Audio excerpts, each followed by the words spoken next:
I recently made my very own like faux leather book of shadows, so I figured I would show you guys how to make one, but in a bound version, because I made mine on a binder, but we're gonna do this bound.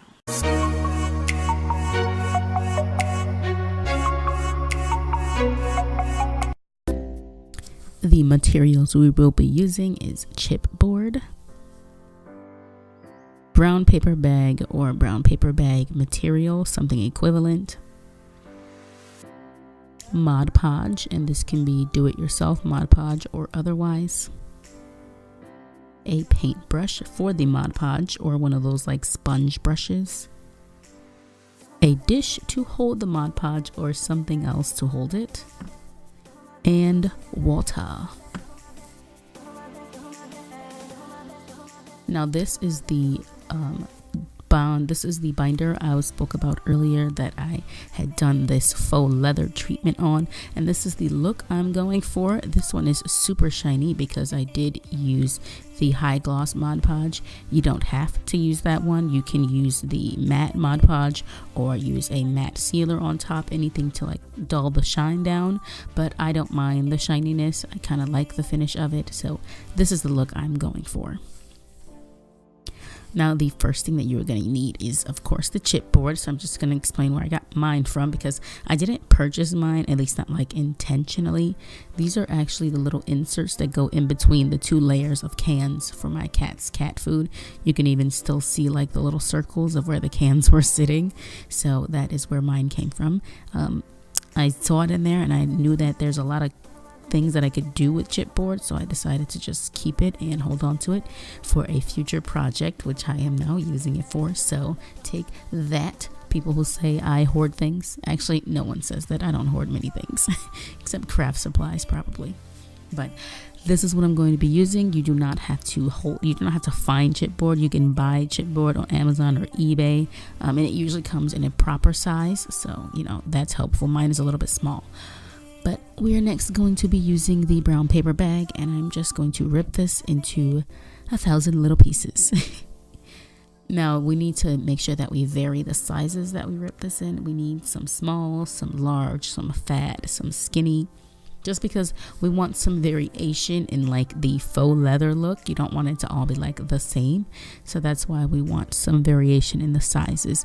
And I just got rid of any ones that were super straight, which is like the edges of the bags, so we don't need those super straight pieces. We want the rough edges. Next, what we're going to do once we have all our pieces ripped is we're going to dip them each in the water, and then we're just going to scrunch it up so that way it gets some crinkles in it, and that crinkle texture is what we really want for this like old leather bound book look. We want the crinkles in there. So I'm just going to do this to all the thousands of pieces of paper that I just ripped up. Now brown paper bag dries pretty fast, but you don't want to soak this too much because you don't want to like sit there waiting 1,000 years for it to dry. I actually put mine in the oven because I wanted to save time. I did keep the oven open. I'm not suggesting you do this. Do not burn your house down. I just wanted to save some time. I sat there, I looked at it, I did not walk away from the oven the whole time it was there. I had it on a parchment sheet and I looked at it and I kept the oven open. I didn't close the oven. That would cause fire probably. But that's how I got mine to dry pretty fast. If you're looking, or like a blow dryer, you know, a more sensible thing you can do is a blow dryer. So the next thing we're going to do is use the Mod Podge. I just put a little bit in a dish. We don't want to put too much Mod Podge out at once because it does dry fairly quickly, and you don't want it to start drying before you can even use all of it up. That would be pointless and you'd be wasting Mod Podge. Not that it's expensive, but you know, you don't want to be wasteful of anything basically. So now we're going to go on to the actual applying of the things. I don't uncurl them until I really need them, just because I want the crinkles to sit in there as long as they possibly can.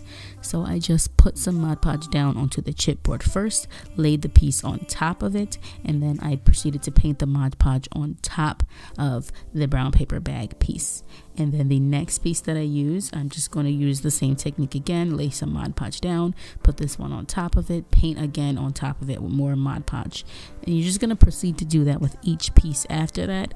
but with each new piece that you add, you do want to make sure that you overlap it on top of the previous one just a little bit. You don't want any holes in like the way that you arrange it. You want to make sure everything is covered, and it's a little bit hard to see that, especially when you're using chipboard, because the chipboard is the same color as the brown paper bag. So you just want to make sure that you're covering the whole entire area.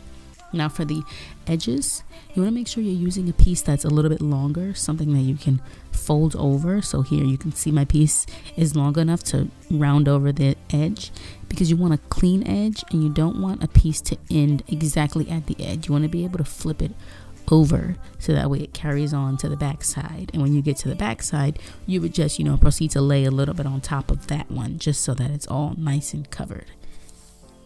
And that is basically what I did for the rest of the pieces. I continued to do this side, and then I let one side dry, and then I did the next side. And I ended up with these 2 pieces of faux leather journal parts. Now, once you get these pieces, you can proceed to do whatever you want with it. You can make, from here on out, this is your leather, this is your material. You can make whatever you want. I decided I was going to bind a book, which is why I have 2 separate pieces of chipboard and not just like one big piece. Now for the binder, this was easy because I didn't have to do anything after that. But for mine, this is my finished product. I actually had to figure out how the pages are gonna fit in there. Now, I'm not the greatest with doing little tiny details and showing stuff like that, and it's hard to get the angles right on that, so I didn't record any of that. But if you want to know how I did it, I did follow C. Lemon's video on Coptic stitching. That's what taught me how to do this. That's what taught me this time. It taught me the previous times I've bound books. It's very clear and precise, her video. She has all of the steps. Everything's clear and precise, not the way I would do it at all. Hers is great. So that's why I used hers to help me bind this, and this is my finished product. I love it. I think it's really good. I'm happy with it. If you would like to purchase this journal, I will most likely have it up on my Etsy shop, which is thatbabywitch.etsy.com. Do not forget to comment and share, and I will see you guys probably next week.